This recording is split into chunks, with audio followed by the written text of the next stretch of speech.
મારે આજ દાડા સુધી ખોટું પગલું ભરવાની જરૂર જ નહીં પડી. अच्छा ठीक है. પગલું ભરવું એ જ ખોટું થઈ જાય છે. ખતરનાક પનોતી બેઠી છે.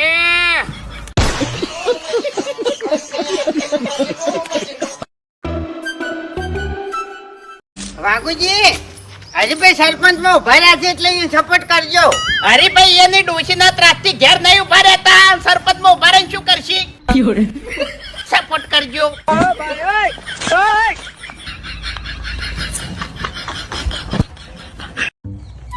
હરીભાઈ, હું તમને એક પ્રશ્ન પૂછું, એનો જવાબ તમારે હા અને નામો આલવાનો. હા પૂછો. તમે તમારા ડોશીના હાથની માર ખાવાનું બંધ કર્યું? હા હા, એટલે પોપટ તું પહેલા માર ખાતો એમ ને? નો ના.